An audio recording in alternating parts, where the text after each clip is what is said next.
Good day, everybody. We're here at Northern Hills Bible Chapel.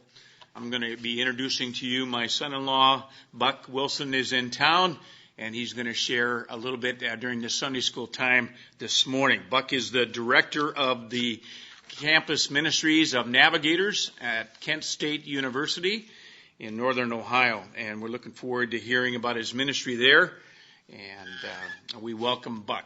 So let's welcome him with a big round of applause. I'm just kidding. Here he is. All right, thanks. It's good to be with two of you this morning. I wish we could have been together in person. We love so many of you, and to not be able to hang out with you and talk with you during the break and have the family Bible hour together. Wish we could be together. But this is the best we can do, and so we'll have to take it for what it is. So let me go ahead and pray real quick, and then we'll kind of dive in. So, Lord, just thank you for your word and for your steadfastness. This times of pandemic, this times of unrest and injustice, it's just easy to lose hope or to worry and see the world like the distractions of the winds and the wave. And so, Lord, we just want to keep our eyes on you and keep you on the throne, and knowing that you have the power to make things right again and to bring this world back to wholeness. So thank you for who you are, Lord, and we just turn our hearts to you and put our trust in you. Amen. It's been 2 months of this COVID stuff, and I'm already sick of talking to screens or audio recording devices like we have now. So, but not having people with me makes it even more difficult, because I'm not sure how to give an update, because I like to respond with people and talk with people and be in conversation. So the way I've decided to do this is kind of an update of what we're doing at Kent. I kind of made it like a shotgun blast. I'm going to kind of do a little bit of things that we've been learning about how to reach students, and sharing some stories of the people that we're talking with and impacting as well. So it's going to be kind of a shotgun blast. Hopefully this goes well. Some of you men at the chapel have seen me shoot a shotgun, and you know that I'm a terrible shot. But we're going to give it a shot anyway. So I'm going to fire away. So anyway, I wish we could be together. I wish I could see your faces. I wish you could hear your questions, but I can't do that. So anyway, I want to lead with an Instagram post, if you will. Many of you probably don't have Instagram, but I do. And so, and if you heard the news in the last couple of days, there's been like a splash in the Christian circle of the lead singer for Hawk Nelson, who came out and put an Instagram post about how he doesn't believe in God anymore.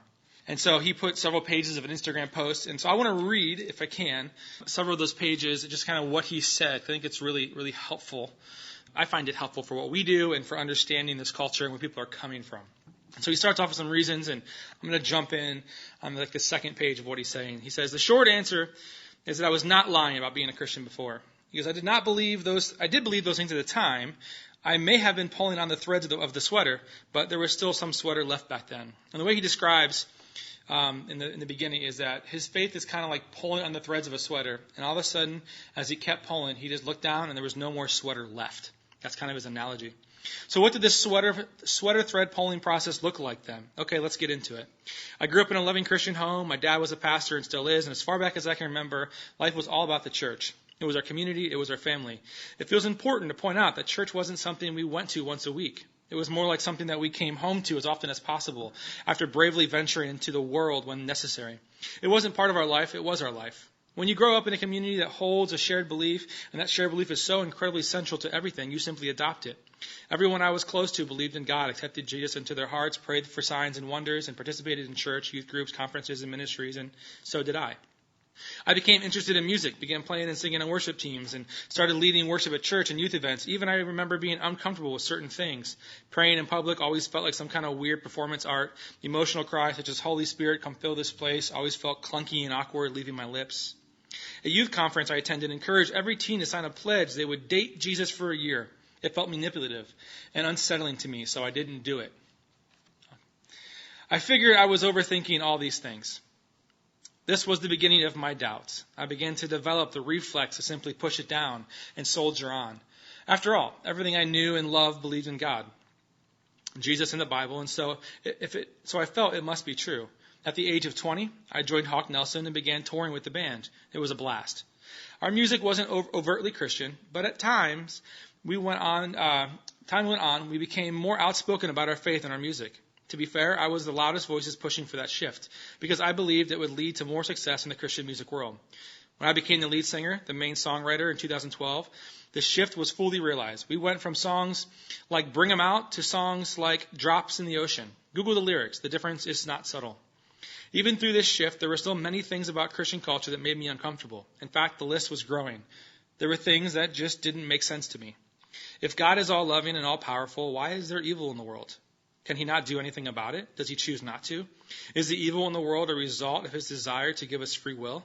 Okay, then what about famine and disease and floods and all the suffering that isn't caused by humans and our free will? If God is loving, why does he send people to hell? My whole life, people always said, you have to go back to the Bible, to what the Bible says. I found, however, that consulting and discussing the Bible doesn't answer my questions. It only amplified them. Why does God seem so mad in most of the Old Testament? And then all of a sudden, he's loving Father in the New Testament. Why does he say to not kill, but then instruct Israel to turn around and kill men and women and children to take the promised land? Why does God let Job suffer horrible things to win a bet with Satan? Why does he tell Abram to kill his son, more killing again, and then basically saying, just kidding, it was a test? Why does Jesus have to die for our sins, more killing again? If God can do anything, can't he forgive without someone dying? I mean, my parents taught me to forgive people. Nobody dies in that scenario. I was raised to believe that the Bible was a perfect word of God. Sure, it was written by human beings, but those people were divinely inspired, and we can consider the words they wrote to be the word of God. I began to have questions and doubts about that. It seemed like there were a lot of contradictions in the Bible, and they didn't make sense. I don't want to get too deep in the weeds here, so I'll leave the details for another time.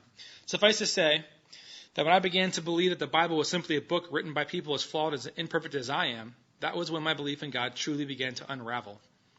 During a vacation to Mexico with my wife's family, I had a revealing conversation with my father-in-law, who was also a pastor. Like my dad, he's a loving father. He is patient, sincere, and believes in God with all his heart. I was asking about a verse in 1 Timothy that seems really oppressive of women. It indicates that women shouldn't be church leadership, shouldn't teach men, and shouldn't wear their hair in braids. To me, that seems less like the message of loving God that most Christians believe in now, and more like the ideas that we have been present in the culture at the time, a male-dominated society where women were treated less like equals and more like property. My father-in-law asked me if I had been reading the King James Version because he felt that the King James Version had put his own spin on a lot of things, and that version couldn't be truly trusted. You have to go back to the original Greek, he said. This is something I've heard a lot over the years. I asked him, so it sounds like you believe that the modern translations can't fully be trusted because they are human, flawed, imperfect. I am simply taking that thought to its next natural conclusion, that the original Greek is also human, flawed, and imperfect, and also can't be trusted. He replied, well, if you believe that, what do you have left? I said, exactly. Once I found that I didn't believe the Bible was the perfect word of God, it didn't take long to realize that I was no longer sure where there was at all. Then that thought terrified me. It sent me into a tailspin. The implications of that idea were absolutely massive. I began to ask myself, what now? Over the past year, I've occasionally mentioned publicly my struggles with depression. This is what really kicked that off. What do you do when the rug is pulled out from under your feet? When you find yourself no longer believing the things at the core of how you see yourself and see the world? What do I teach my own children? If I'm honest about this, with all my Christian friends abandon me? Will they alienate me and my family? Will this leave me with nothing? Those are the questions that led me into a very dark place for a while. I felt like I've mostly emerged from that dark place now because I've discovered that life really does go on. I have trusted friends that know this about me and love me anyways. My family has shown me incredible love and support, even though I know this grieves them. While I know I can no longer stand on the stage and good conscience sing songs like Drops in the Ocean, I no longer fear losing my place in Christian music. I know this means giving it up willingly. I'm ready to be transparent and open. I think that open part is key. It's open to the idea that God is there. I prefer it if he was. I suspect if he is there, he is very different than what I thought. I know my parents pray that God reveals himself to me. If he's there, I hope he does. Until then, I feel the best thing I can do is to be honest. Stepping away from belief in God has felt like a loss in some ways, but it's felt like freedom in others. Jess and I both always had the sense that we weren't doing enough of the things we were supposed to do as Christians. We didn't enjoy going to church. We didn't enjoy reading the Bible. We didn't enjoy praying. We didn't enjoy worship. It all felt like obligations. And our lack of enthusiasm about those things made us feel like something was wrong with us. Now, I don't believe anything was wrong with us. We simply didn't believe. And we were too afraid to admit that to ourselves. So, in that sense, we have a tremendous sense of relief now. I am hoping that writing this contributes to that relief. As I've processed those thoughts and feelings over the past year or so, I've avoided writing online about matters of faith. I didn't want to pretend to believe anything I didn't believe. But I also didn't want to rock the boat. I am not sure how much this will rock the boat. I don't know if this will surprise anybody. But it doesn't matter. What matters is that I finally worked up the courage to tell my story, to share my deepest truth, and that feels like freedom too. It's going to be 72 degrees here in San Diego today. The sun is shining. It's a beautiful day. No sweater needed. So I know it's longer. I know you can look it up for yourself. He's the lead singer of Hawk Nelson. It's on his public Instagram page. And he just goes through his story about what it means to grow up in the church and what he's walking away from. And when I read those stories, I'm not surprised, but they are saddening. It's saddening because I feel like the stories that we hear in here are the same struggles that college students that we work with are asking. And that a lot of the times we feel the church or certain places of upbringing are actually getting in the way instead of helping them figure it out. And so these stories, I think, are not only common nowadays, but they're going to become more and more common. These kind of coming out stories of no longer being a Christian. Because I think there's a lot of young people that have grown up in this and taken it for granted. And they're coming to places of wrestling, coming to places of doubt, and they don't know where to turn. Some of the things that he mentions in here is not feeling that the church is a safe place to wrestle. That if he does kind of come out with some of these questions, will he be alienated? Will he lose his community? Will people judge him or shun him? And it's just sad to hear these things. Even at the end, he kind of ends it with this conclusion. It's a beautiful day, no sweater needed. And the whole analogy of him pulling on the sweater, not having one left, it's like he doesn't need God. In his mind, God has come to a place where he can get by on his own. He doesn't need to kind of create or have a God that he is fabricated, and so he just rejected the whole idea. And it's heartbreaking, I think, because I think there are a lot of people in our culture that are at places like this and don't know how to have the words to express it. They have a bunch of doubts and questions, don't know where to go to begin looking at those. And I think these stories are giving people like him the strength to admit what's really going on, but it feels like an all or nothing. They got to leave the whole thing, and there's no place left for them in the church. And so a lot of what we do, and a lot of what we want to do, is create a place for them inside our group. That people that wouldn't step foot in churches, people that have these questions, that are pushing back and wanting to follow Jesus and wanting to know where does God stop and religion start, and how do you mix these things up, because religion just convolutes everything. And sometimes the worst enemy of the gospel is actually the Christians themselves. And so how do we do that? How do we know the God of the Bible and understand who he truly is? Because a lot of the things that he picks out in there are the same questions that we get year in and year out about the character of God and who he is. You can read it on your own. I think it's well written and well expressed. I'll be curious to see where he goes with that. But I think my heart breaks because the Bible does offer answers. And I'm not sure where he's going to be with those. So anyway, so I'm going to transition from there. So I think it's a good kind of lead way in the heart of this current generation of what we're going to be seeing as more and more common. But there's a book that a staff member of ours read. It's called Meet Generation Z by James Emery White. And James Emery White's a great author. He wrote this book to kind of give insights into this new generation. It comes from a Christian perspective. And there's some takeaways that I kind of want to lead with that I think have been very helpful. And so he says, the three things that I like is, and if we're going to talk to this new generation, this is what we use in campus, is we need to be able to explain everything. We need to be concise. And we need to be able to contextualize and put everything into its place. And specifically, if you can use image or story, the better that is. So we need to explain everything, be concise, and contextualize everything. Best with image and story. And I love these three things. What I love about what this Hawk Nelson lead singer wrote is it's full of this lingo of, I am wrestling with what I came up believing. And he doesn't even necessarily have the words. Some of the things that he's even wrestling with, I think there's a lot of Christians that could give him better words, people that would give him better sources to really dive deeper into these issues. It's like the questions he's answering are still surface level questions, that there's deeper questions to get more into the heart of God and what he's doing. And it's hard to see some of his conclusions that there's no God left, because I think there's a rich, deep, loving God underneath there. But we need to be able to explain everything. I think most times for us as we work with students, how do we explain things like justice, things like sin, things like gospel? How do we explain things like atonement? How do we explain things like forgiveness? I mean, on and on. These things just feel so abstract and so far removed from the world. Right? I mean, forgiveness, how do you explain that? I mean, one of the mantras that we always use is forgiveness is always at the cost of the forgiver. Because to be able to forgive means you have to bear the weight of that, whatever that cost is, and there's probably not going to be justice. Or if justice is going to be had, you have to eat it. And so there's this huge sense of, wait, how does that work then with forgiveness? How do you then use concise language and imagery so that if someone does something to you, can you just forgive? What does it mean just to forgive? If I steal your car and you forgive me, your car is mine now. That came at great cost to you. And so, or do you want justice? Do you want repayment? Do you want atonement?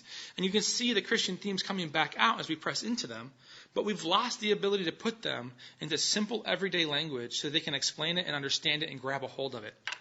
And so for a lot of times what we like to do, we run a weekly event. Well, we did until this all hit, but we would run a weekly event called Freshman Connection where we would take biblical themes. We'd take the ideas of forgiveness, sexuality, mental health, purpose in life, friendship, all these different themes, and we would frame them from a Christian perspective without using Christian words. And then we would drive these points into their world with illustrations and problems, and then we would leave them with better words to express what they feel and their heart on fire of how do we solve this problem. And then we would just end the night. And they loved it because what we were able to do is talk about really hard things, to light up their hearts of what was really wrong with the world around them, and then put them to a place of how do you find answers for these things.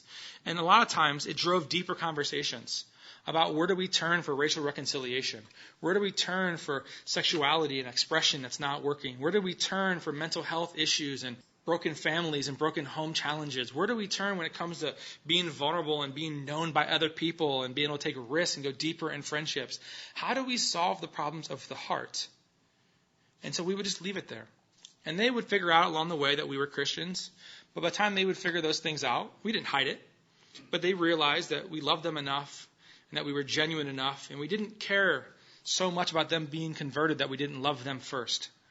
And so we would have really deep conversations. And they would stick around. They still stick around. And it's fun to talk about these people because they're ones that would never go to church. They're ones that don't like listening to the pastors because they have all this baggage behind them.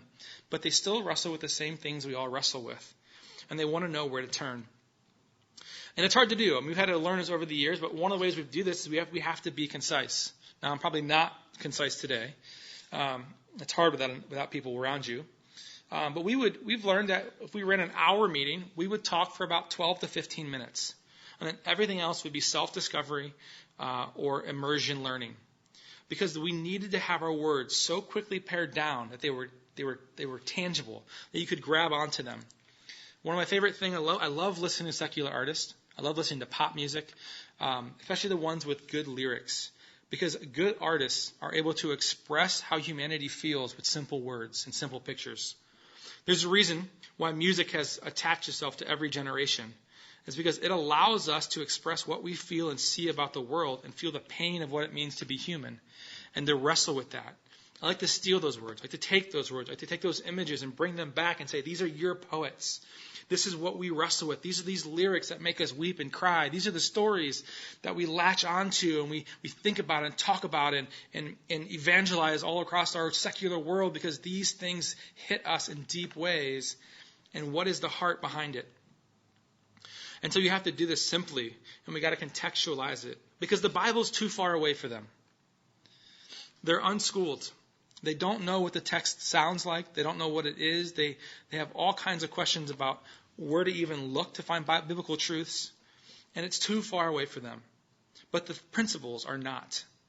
The God who wants to redeem humanity and partner with them is a principle that you can put in any context. The idea of how do we bring these themes into their world. Because if the more our world goes away from Christianity, the more the heart is going to wonder what's going to put it back right again. And so for us, I think we do lament the culture war loss of Christianity, but not in a way that we lost it. We lament because of what damage it's done and what this culture has left on other people around them. So often for us, in order to contextualize Christianity, we have to deconstruct Christianity, or maybe I should say deconstruct Christian culture, and then we have to build what true Christianity is behind it. That they don't know how to differentiate between those two things. And so a lot of what we do is try to figure out how to do that. And it's really hard to do that. It's really difficult to wrestle with this. And so to give a little more tangible stuff, again, I'm just shotgun blasting here. One of the things I think we have a strong emphasis on, at least in my upbringing of Christianity and Reformed theology, is orthodoxy. What is the right thing to believe? But what a lot of young people are wrestling with is orthopraxy, is what's the right way to live. They just don't know how to live anymore. They don't, and because of that, they don't know where to turn. And so I think a lot of people, at least young people, there's an allure to social justice and other initiatives because those things give you an expression of how you want to live to bring about some kind of goodness. It can give you something to fight for, something to bring wholeness back into the world, something that's good, that seems gospel-oriented. But it's easy to make that more important than the gospel. And so we kind of lose this battle of young people going into social justice and then getting rid of God because they're sick of a bunch of baggage that shouldn't be associated with it. But then we kind of just, how do we live? We don't know how to live. And so they're wanting to know these questions. And they want to see wholeness, but because they don't know how to live, I think a lot of them are giving up. And I think it's easy to attribute this giving up as they don't care, but I think it's more of an integrity issue. For them, they don't want to be split. They want to be everything always. They don't want to have this kind of boxed up life. They want a belief and a system that lets them live their faith out so they don't have a duality, that they can embrace it fully and give their life to it. And so I think because they don't know how to do that, they just don't try. And so because it's too dangerous to try to give yourself to something if it's not going to come out right or it's going to cause more harm than good. And so I think a lot of young people they just stop trying. They don't have an idea of what it means to be a Christian. And again, back to orthodoxy, they don't even know what to believe anymore. That's what the ironic part is. We've hammered this idea of this is the right thing to believe for so long in our country that all of a sudden, they don't know what that even is. Because the whole idea of this snake image of did God really say this? And is this really the God of the Bible? And is he really just trying to withhold you? All these narratives come back up. And so we've made kind of gospel issues out of LGBT issues, sexuality, drugs, alcohol, self-expression, and all whatever the issues are. And I think a lot of this is they just don't know what to believe because they want to have a loving God, but yet we have all this baggage in Christianity about not being loving towards certain people. And we have all this baggage in our country of being a Christian nation that's promoted sexism and racism and all the other things. And they're just going well, you tell me what to believe. And so they're a generation of postmodern, post-Christian people who have learned to see through everything and have no idea where to turn for truth. And so now they quit. They don't take any stances because it's too dangerous to take a stance. And so the safest stances they can take are love. Love's an easy stance. No one's going to blast love. And so they promote love everywhere. But the problem is, love is a dangerous topic because what is most loving? How do you love with still holding truth? You can't neglect them because then it feels hard to do. And so I think there's a reason why we see upswings of people like Jordan Peterson in our world. If you don't know who he is, he's a Canadian, Judeo-Christian supporting individual, but he's not a Christian. He promotes this idea of how to live. He supports this idea of having a right orthopraxy, of how to live with conviction and to live with passion and virtue. And he kind of questions orthodoxy, but he claims that the Judeo-Christian worldview is the best orthodoxy. But it's not worth putting your whole life into. We can take things from it. And the best lingo I've heard for this is he is a person who is probably the spokesperson for wanting a kingdom without the king. That our world wants the values of Christianity because anybody who does any kind of research or any kind of looking into these topics realizes, oh boy, the Judeo-Christian worldview has really done a lot of good, and it's the reason why our country and others aren't like the way of the other ones. But the problem is they want the kingdom, but they found that the king isn't very good. They don't like him because they don't trust him. They don't really know if he's loving. They don't really want to give him control of their life. So they want all he has to offer, but they'd rather just leave him at home. It sounds an awful lot like Exodus when God comes to Moses and says, I will go with you into the promised land. I'll give you everything you want, but I won't come with you. Moses says, no, we won't go. If you don't come with us, we have nothing. I think a lot of our world would say, yeah, that sounds good. In fact, we'd like it better that way. We want all you have to offer, but we don't want you to come. I think that's kind of where our world is at. They want the kingdom, but they don't want the king. Anyway, so there's a little bit of background, cultural things that I think we wrestle with and have been trying to work through. So how do we kind of combat this? I'll turn the corner a little bit. We have learned that if we're going to recruit, you have to recruit based on how you want to keep them. And so you keep them how you get them is kind of the classic lingo there. And so this year we did something different. We recruited personally and individually. And we recruited 2 small groups and 2 outreach places. And so we didn't pull any punches. We told them exactly what we were doing from the get-go. We said, this is what this group is for. This is what we're going to do. This is what's going to happen by the end of the year. And we're going to teach you these things. We're going to show you how to live. We're going to show you how to know the Bible, how to wrestle with it. I'm not going to tell you what to believe, but we're going to teach you God's voice. And we're going to give you a place to wrestle like Jacob.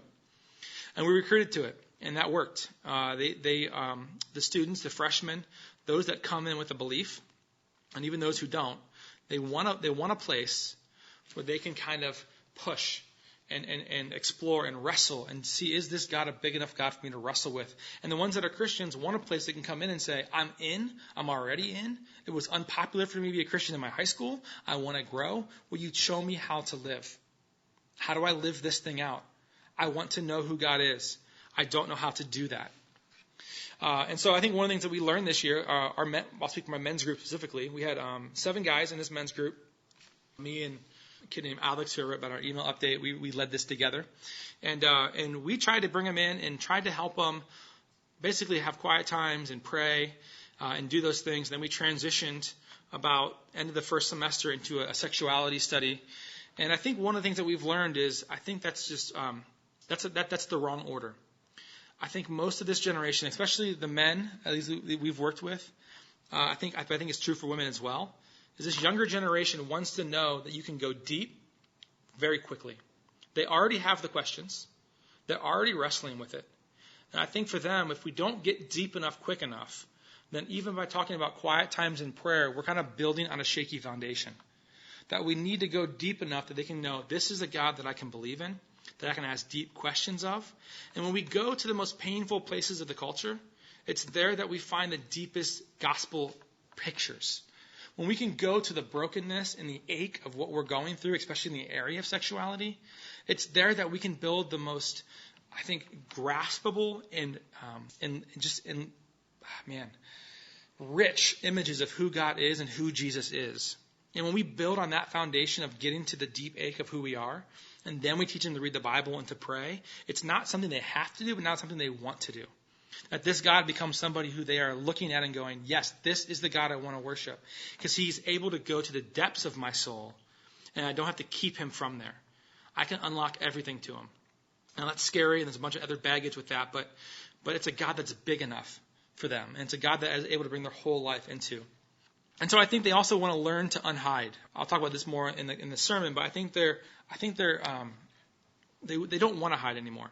They don't want to have a fear of being found out. I think they want to be accepted. They want their life to be out there, and not just like a transparency, but more of a vulnerability. Transparency is like you can see everything, but they want to be vulnerable. They want people to be able to talk to them and then be inside with them. And there's a bunch of good articles I could give you on this. For men specifically, it's a great article in the Atlantic called the Miseducation of the American Boy. It's a little bit, it's an Atlantic. It's not graphic, but it is honest when it comes to male culture, specifically in high schools and college. And it's a phenomenally well-written article, and it exposes a lot of things that most men are too afraid to admit but long for. And we found that by going into these issues that these men really want to dive in. They want to be vulnerable. They just don't know if it's safe. Much like the lead singer Hawk Nelson, they don't know where they can turn for these things.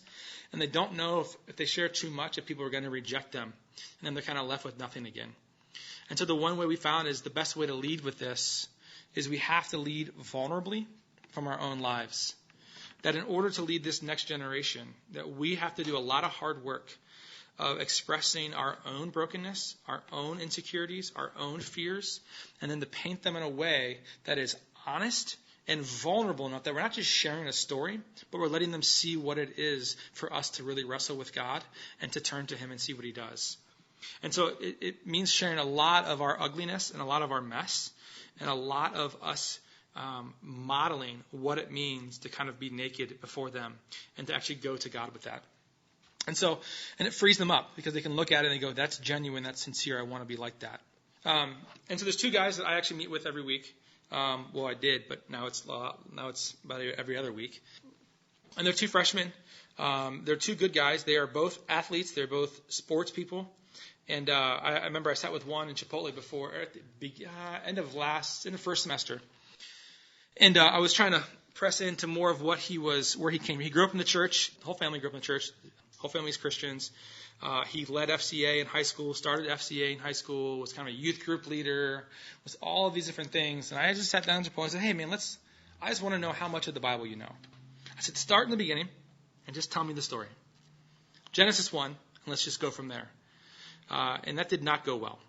It did not go well at all. He was way off on chapters as far as even the timing of things. He skipped whole people, even simple questions like, how many sons did Jacob have? He didn't know.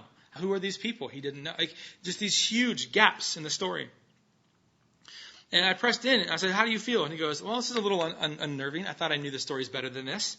I said, okay, well, what do you think? And he goes, I don't know. I don't know what to do with this. And as we pressed into his life, I said, well, how do you live a Christian life? How do you know what it's like to be a Christian in today's campus? And he's like, I don't know. I don't know what that looks like. The other kid, I asked him these questions. He said, without sports, I've been lost. Sports, I knew who I was, and I knew how to live. I knew what I was aiming for, and I knew what I was pushing for. He goes, I have no idea what's left anymore. And I think it's sad for me. When I meet guys like this, one, I remember this is part of my own story. I knew what it was like to have the same sense that the sports was more attractive to me than God, because I saw Christianity making a mess of things, and I thought sports was more attractive. And so I asked the first kid again, I said, hey, I gave him an assignment. I said, hey, listen, what was it like to be a captain on your baseball team? So what did that tell you about who you are? And how did that inform the way that you act and live your life? And he went through story after story and thing after thing of what he meant and what it looked like to live this way, and how it wasn't just for practice, it was through every part of his life, and how he was the model for others, and all of these different things he went through. And he had clear language for who he was and how he was wired and what he contributed to the team and what he was being asked to do and what that looked like and to what end game and to who he was going after and to what success looked like. He had all of these clear language. I said, okay, now let's go to Christianity. Who are you and how do you live your life? And he had no more language. He had no idea who he was, and he had no idea how to live his life. And I pressed him, and he gave me answers like, well, I'm a child of God, and I'm supposed to make disciples, which is just the generic. That's every Christian should be those things. But I said, but how are you wired? How are you supposed to be a part of this team? What does it mean for you to be you, and then you to have your part to contribute to what it looks like to partner with God and be a part of what He's doing? Who are you, and what's yours? Not this first primary every Christian. What's the secondary? What's your calling, and what's your identity? How did God make you to carry that out? And he, smiled and laughed and said, "That's a good question." And because he had no more words. And so he said, that's what I want to work on. That's what I want to know. How do I know those things? And I feel like most of this generation is looking for these things. Who are they? Why are they here? And what does it mean really to be a Christian? They long for it and they want to do it. They've just never been taught. And the ideas of church services and youth groups and leading event-based stuff doesn't give them a tangible grip on it. And the silence on deep issues and the skimming over of hard topics in our world doesn't give them something that feels embraceable. What we do is we explain everything. I never let any word go that isn't explained that we use in church. Any word that you use in church and nowhere else, you should explain every time in every context. That's kind of my principle.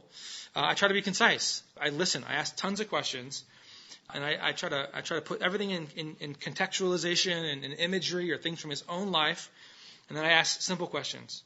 Who are you? And how are you living? If you knew it in baseball, why don't you know it in Christianity? And I just want to leave it with there. And so one of the things, I wrote about this, and I think it was an email update earlier this year, is I've been learning a lot about Judaism in the context of Jesus, not because it's special, just because it helps me understand Jesus. But I love the word halakha, which is your walk. How do we teach people to walk out our faith like we do? How do we bring people in and show them what it means to be a Christian and how to live? Of how it looks like to stand for things, to see the world and know how to care for them, and how to love them and the hearts break with them, but to not contextualize ourselves that we're no longer no longer in the gospel.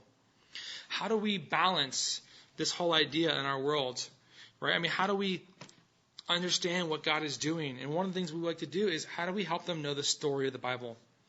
We could easily make disciples of ourselves who follow us and make us sound great and build us up and puff us up. But we want people to learn God's voice so that they can go and hear from God. They can wrestle with God. And God's a place and God's a big enough person that they can wrestle and push back on him, and God's going to be okay. And so we want to teach them. And we have to model it. And we have to model it for them and give them things and go deep with them. And so this is kind of the thing. I mean, again, it's discipleship. But what the problem with discipleship is that word's lost its meaning again. And so a lot of people like discipleship. Like, oh, yeah, discipleship. Yeah, do you have a group for that? I'm like, oh, boy. Do you have a book on that? Oh, gosh. None of those are the way Okay. You don't learn discipleship by Sunday school, and you don't get it from a book. It is a lifestyle, and you have to walk with somebody to learn from them. And so I like bringing new words into this box because they go, what's that word you use? What does that mean? They don't know what things mean anymore. But when we tell someone, hey, I want you to walk with me and and learn how to live out your faith like I do, you'll know why I stand for certain things. You'll know why I get them from the Scriptures and how I get it from the Scriptures. You'll learn God's voice. You won't learn my voice. And so all these different things, they say, okay, I want that. How do I get that? And then they're on for the journey. And so I think that's kind of what we're excited about. I think this generation is more hungry than ever. I think they're more desperate than ever. I think it's a lot easier than it's ever been because those that want it already know it, and they're just looking for a place to find it. And those that don't are getting frustrated with a world that seems to promise stuff and keep coming up with dead ends. And as we start getting involved with people and saying, listen, I will love you unconditionally. And I don't care about your conversion or I don't care about your success. I'll just love you. I'll teach you what it means to be like me. I think they're much more interested. So that's kind of what we do. We were very excited about our new leaders coming in next year. We had about 10, 12 of them that were freshmen. We're probably not now. I know a few of them are already transferred to go to community college and stay at home for this next year. So it's a big shift for us with this COVID because I think there are people who are not wanting to pay a lot of money to come take online classes in a dorm room. And then there are some that just don't the uncertainty. They're saying, I'm taking a gap year, I'm going to work some money and get ahead of my loans, and which makes sense. And so I think for us in this season going forward, how do we transition back with the leaders that we're going to have if they're going to be even around? Some leaders are just, will still be enrolled but won't come back. And then too, how do we recruit this next year? It's going to be an interesting year. It's like a lot of creativity. It's like a lot of ingenuity because a lot of the event-based stuff and kind of all the marketing stuff that we do was a lot of people-to-people interaction and a lot of going to places and just canvassing and surveys, and all that's probably going to be canceled. So it's going to be an interesting upcoming year, and it's just a fascinating thing. So I know for us and our staff team this summer, our main goals are two things. We're going to invest deeply in the individuals God's given us, and then we are going to spend a lot of time this summer, the other half of this, our time, of growing deeper in God's Word and hearing His voice, because we want to be able to come back in person, knowing God better and knowing His Scriptures better. Because if we know those two things, I think it'll go well with us. So it's kind of a little bit of update. Hopefully that made sense. I have no idea. I think I'm close enough to some sort of time constraint. And so I'm going to pray and just end it here. Lord, we thank you for churches like Northern Hills. We couldn't do what we do without them, not only financially, but just with prayer. We know the prayer works. That's why we come to you. It's our declaration that you know what's best, that you are able to do this work, and that we want to turn to you to know what is best and where to go. And so, Lord, I thank you for the churches like this, that we have a partnership together, that there are people here that we can just speak more clearly with and open and honest with because they know you as well, and they're trying to do it as well in their context, that we are a kingdom of priests just trying to live this thing out wherever we are. And so, Lord, we thank you that we can have some sort of community even over digitally. But, Lord, we just pray that those that are suffering in the wake of all of this nation's crisis, for those that are dying in the pandemic, For all of these things, Lord, for us Christians, it is no different than it was before. It's more evident. It's more aware. The promises and the kind of the standards of this worldview of kingdom are breaking down. But you are as true as ever before. And this should be unwavering for us because we've always known that this is what humanity is capable of. And we've put our hope in you. And we look to you. And we just ask you what to do. We come to you and say, Lord, what would you have for us? Where would you have us go? We want to love people. And so you do that best, and you know them best. And so we turn to you, we thank you, and we just want to do that together in whatever context we got from wherever we're at. In your name we pray. Amen. Buck, I have a question for you. Yeah. You mentioned students wanting to really work at some of these concepts. Yeah. Wrestle with them, I think was the word you used. Mm-hmm. And how do you see that work out in their life? I mean, do they come back to you with more questions, or do they go off and really just do a lot of writing to get these ideas out, or is it just sort of a momentary, for 5 minutes they interact with you? Yeah, it looks different, each person. I think what I found, I think most of the time is I'm going to steal from the Bible Project, which is my favorite podcast, is they always talk about this idea of building shelves. Is that when you bring a new concept into someone's home, do they have a shelf for it? If not, they kind of hold it and it feels clunky and they don't know where to put it. And a lot of times I feel like with this, especially with younger people, is they don't have a shelf for these concepts.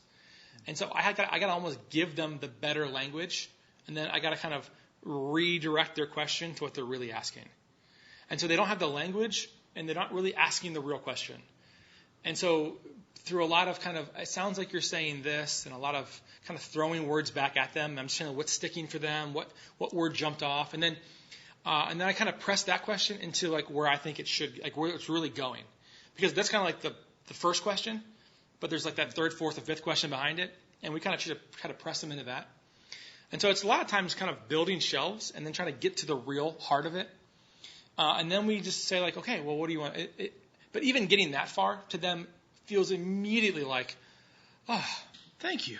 But that is what I was thinking. That's what I was going to ask. Yeah, because their mind, they have all this like mental dissonance, like and so when they have this dissonance, they're like, they don't even know how to express it yet, and they're just like agitated, and then you kind of get the words to it, they're like, yes. And so even getting that far is enough.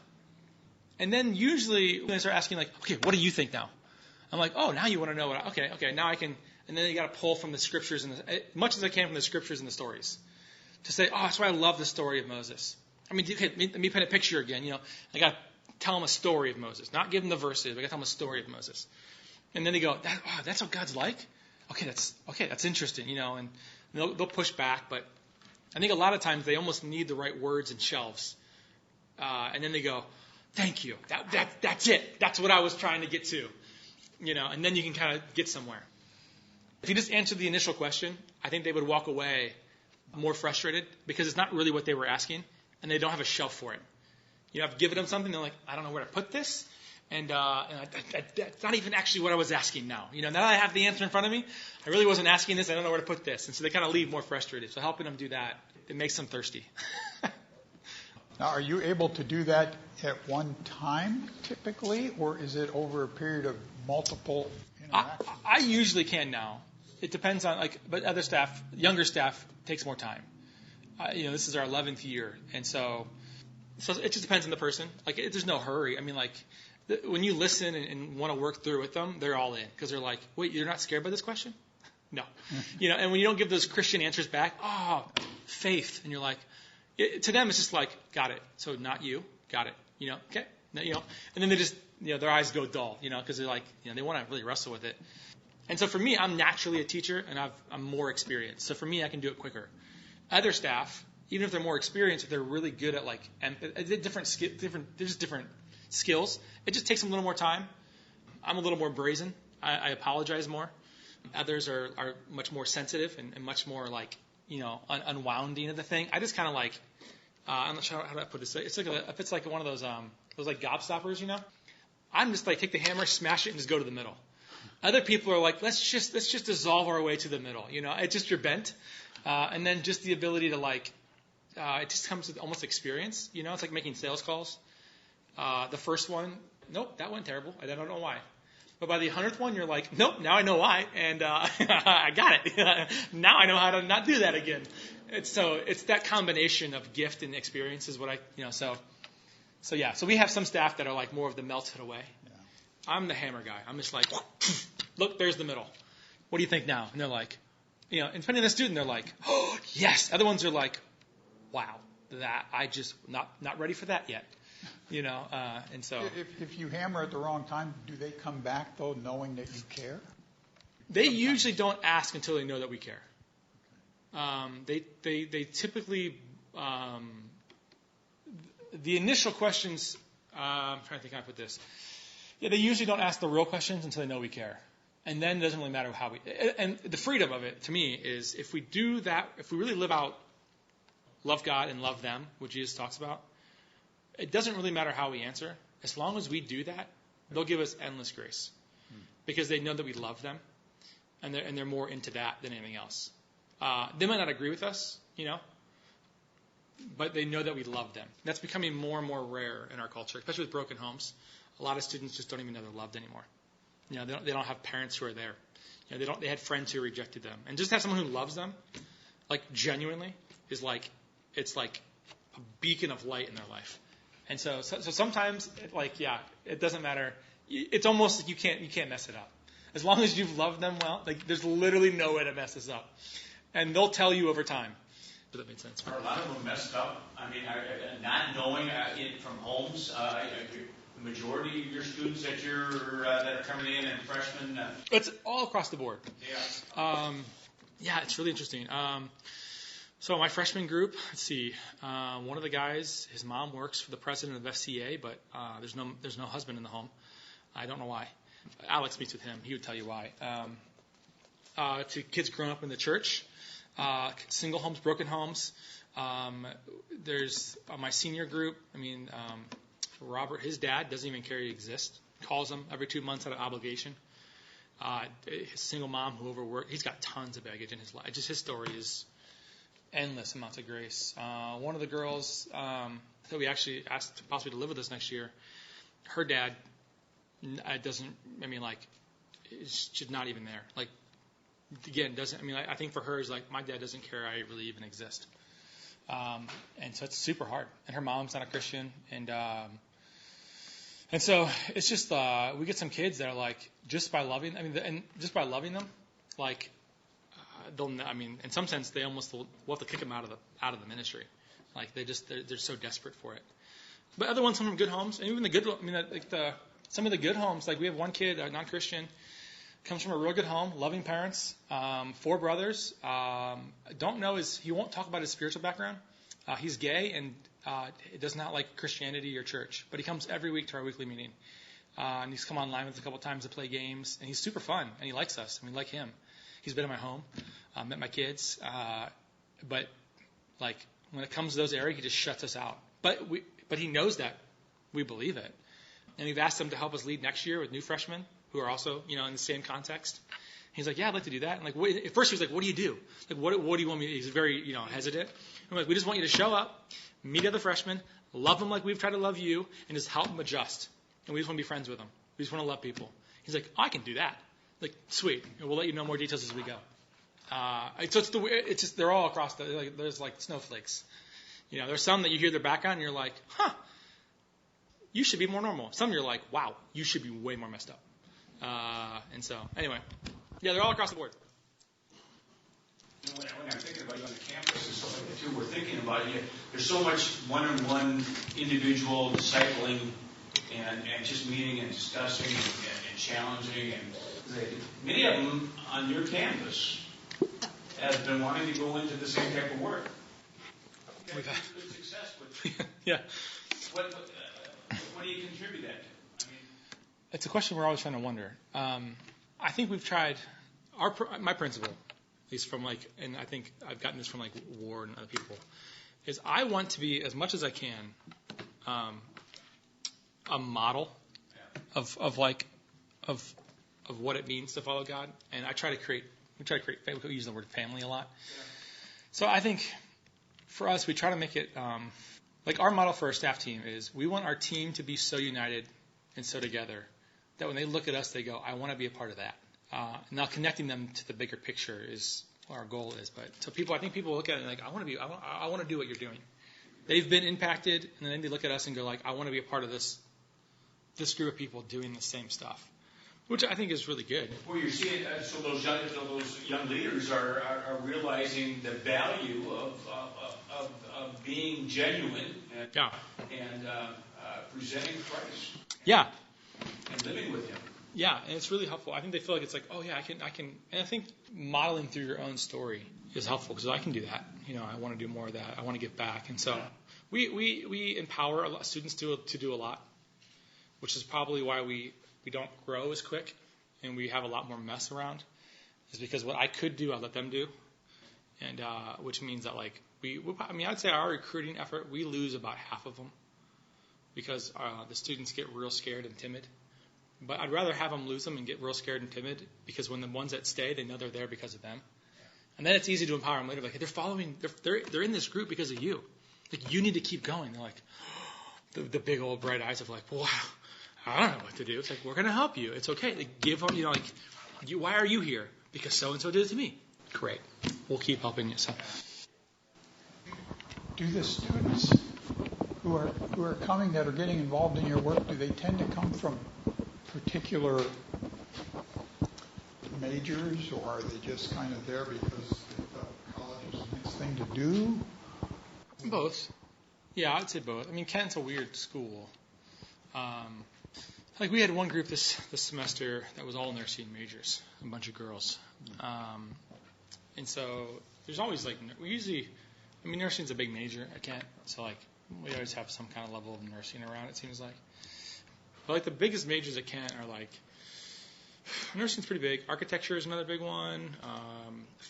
Tons of fashion. We always have fashion people. Those are the kind of the biggest ones we kind of always have around. And then business is a kind of a catch-all because it can mean anything.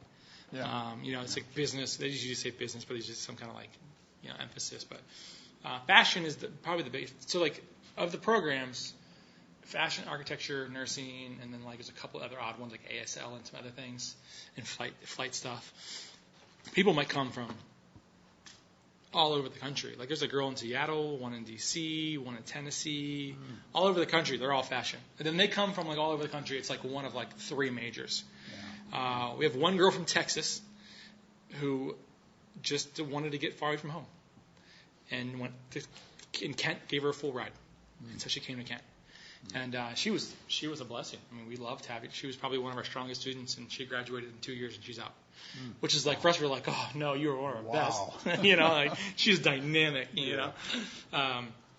So it's kind of a bunch of everything. There's not seem to be a rhyme or rhythm. I mean, the majority of the campus is probably within 2-3 hours. Like 60% of the campus is probably within 2-3 hours of Kent. Like that's probably that's their main thrust of like students, but. You mean they grew up? They grew up. Yeah. They drive home within 2-3 hours. It's probably 60% of the campus, maybe more. Okay. But we get people from all over. The biggest majors we get them. But because Kent's also like accepts anybody, we get kids who just go to college because they want to go to college. So like we get them all. Our kids are like maybe shouldn't be in college, but just feel like I should get a degree. Yeah. They don't know what it's going to be in yet. So there's a lot of. It sounds to me that there's certainly the potential there for people that I don't really know why I'm here, but I feel like I ought to be here. Yeah, I would say like on a national scale, there's less students going to college just to go, and so this next generation has watched the millennials kind of burn their money and not get jobs. Yeah. And so they're much more like they kind of come in with I kind of know what I want to go after. Or they're like, this school offered me the most off. Oh. So there's much, much more of a financially conscious generation. But they're much more aware usually. So a lot less undefined majors is what I would say. And it sounds like they're not afraid to ask questions. Oh no. I recall when I went. I mean, I knew I was there. But I wasn't asking a lot of life questions. I was asking particular, questions related to my major, but Yeah. beyond that, I guess I already had a basis for life. But They're asking any question. A lot of it's around belief. They don't really know what to believe. Most people don't even know what to stand up for anymore. Yeah. Anything you stand up for is dangerous, is the more of the overwhelming sense. Yeah. Because if you stand for something, Well, now you're a target. right. And so you see a lot of stances on things that don't matter, or things that you can't really flag on. I've seen I think it's so social justice issues. How do you fight against that? No, I love this issue. Okay, why? Why? Just and it's usually good motives. They just don't have words for it. They'll stand for different brands, different things, because they'll stand for things they want to stand for things they don't know what. And so it seems to be the safest ones. They love social media that doesn't remember. They want to be. They're afraid of. There's just a bunch of stuff. It's tons of studies. It's a weird generation, So not weird. They're a different generation. Yeah.